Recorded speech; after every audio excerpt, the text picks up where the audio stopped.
एक गांव में एक किसान रहता था। उस किसान के 4 पुत्र थे। चारों पुत्र धीरे धीरे बड़े हो रहे थे। किसान के 3 बेटे तो बहुत बुद्धिमान थे, लेकिन उसका छोटा बेटा कुछ कम अक्ल वाला था। मगर उसमें एक विशेषता थी कि जितना वह कम अक्ल का था, उसका शरीर उतना ही बलशाली था। वह बहुत तगड़ा और तंदुरुस्त था। एक दिन किसान ने सोचा, मेरे तीनों बेटे तो बहुत बुद्धिमान हैं, वे अपना जीवन किसी न किसी तरह चला ही लेंगे, लेकिन यह मेरा छोटा बेटा कम बुद्धि वाला है, उसकी जीविका की मुझे बहुत चिंता है।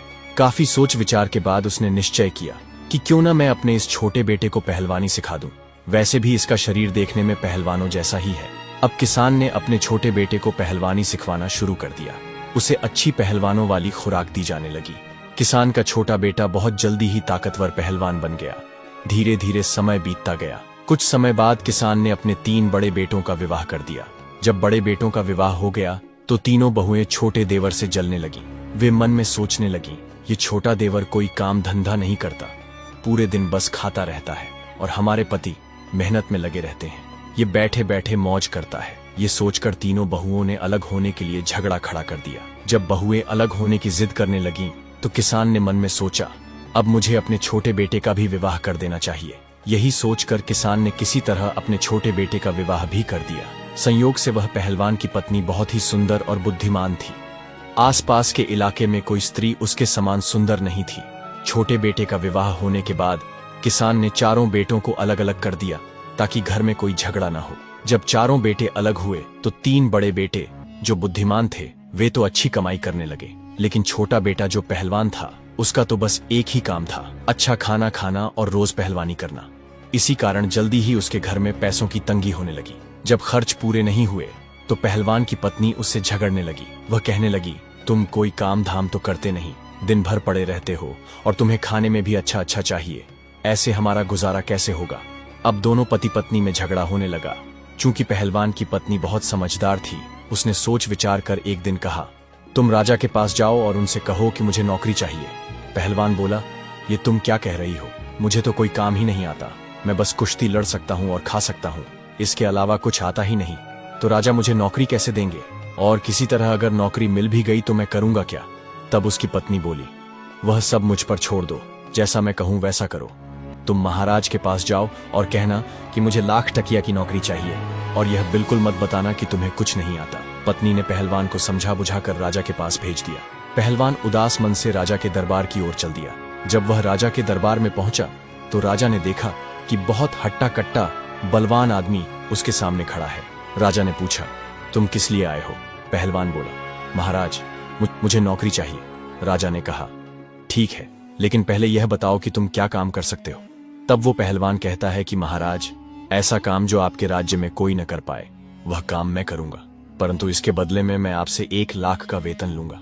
राजा कहने लगा, तो अच्छा, लखटकिया की नौकरी करोगे। वह पहलवान कहने लगा, जी महाराज।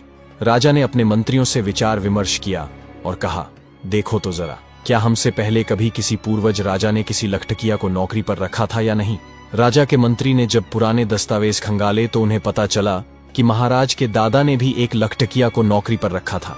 मंत्री कहने लगा, महाराज, आपके दादा ने भी एक लखटकिया को नौकरी पर रखा था। अपने मंत्री की बात सुनकर राजा बोला, तो ठीक है, हम भी अपने यहाँ एक लखटकिया को नौकरी पर रख लेते हैं।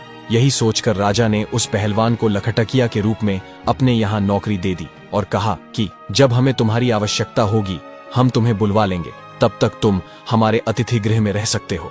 अब तो वह पहलवान बड़े ही आराम से उस राजसी महल में रहने लगा, और उसी दिन से वह पहलवान 1 लाख का वेतन पाने लगा। अब वह प्रतिदिन पहलवानी करता, घूमता फिरता और आराम से सो जाता था। धीरे धीरे यूं ही कुछ वक्त बीत गया। एक दिन राजा और उसके मंत्री पहलवान से कहने लगे, तुम कई दिनों से अपने घर नहीं गए हो, इसलिए अपने घर हो आओ, और हम भी तुम्हारा घर देखना चाहते हैं, इसलिए हम भी तुम्हारे साथ चलेंगे। महाराज की बात मानकर पहलवान राजा और मंत्री को लेकर अपने गांव के लिए चल देता है। पहलवान राजा और मंत्री को लेकर जब अपने घर पहुंचा तो पहलवान की पत्नी ने देखा कि राजा और मंत्री हमारे घर आए हैं, तो उसने उनके लिए बड़ा ही स्वादिष्ट भोजन बनाया और उन्हें अपने हाथों से परोसा। तभी राजा की नजर पहलवान की पत्नी पर चली गई। पहलवान की पत्नी तो सुंदर थी ही, वह इतनी सुंदर थी कि रानी भी उसके सामने कुछ नहीं थी। राजा यह देखकर आश्चर्य में पड़ गया। भोजन करने के बाद महाराज और मंत्री वापस चले आए। अब राजा मंत्री से कहने लगा, मंत्री जी, इस पहलवान की पत्नी कितनी सुंदर है, इसके सामने तो हमारी रानी कुछ भी नहीं है। तब मंत्री ने कहा, हाँ महाराज, पहलवान की पत्नी सुंदर तो है, परंतु क्या किया जाए, यह तो अपना अपना नसीब है। किसी के नसीब में सोना है तो किसी के नसीब में मिट्टी भी नहीं। राजा बोला, मंत्री जी, हम पहलवान की पत्नी को पाना चाहते हैं, इसीलिए मुझे कोई तरकीब बताओ, हमें क्या करना चाहिए। मंत्री कहने लगा, महाराज, मुझे कुछ समय दीजिए, मैं कोई न कोई उपाय सोचकर आपको बता दूंगा। राजा और मंत्री उसी दिन से पहलवान की पत्नी को हड़पने का षड्यंत्र रचने लगे। धीरे धीरे कुछ समय और बीता। तभी महाराज की माँ यानी राजमाता बीमार पड़ गई। जब राजमाता बीमार पड़ गई तो महाराज ने बड़े बड़े वैद्यों को उन्हें दिखाया, परंतु कोई भी वैद्य उन्हें ठीक नहीं कर पाया। एक दिन एक वैद्य जी आए। तभी मंत्री के मन में एक योजना बनी कि पहलवान की पत्नी को पाने का यही मौका है। पहलवान ने कहा था कि जो कार्य कोई नहीं कर सकता वो मैं कर सकता हूँ। आज उसे उसके ही जाल में फंसाने का मौका मिल गया। तब वह मंत्री उस वैद्य के पास गया और उससे बोला, वैद्य जी, अगर आप हमारे बताए अनुसार राजमाता का इलाज करेंगे तो मैं आपको 500 स्वर्ण मुद्राएं दूंगा।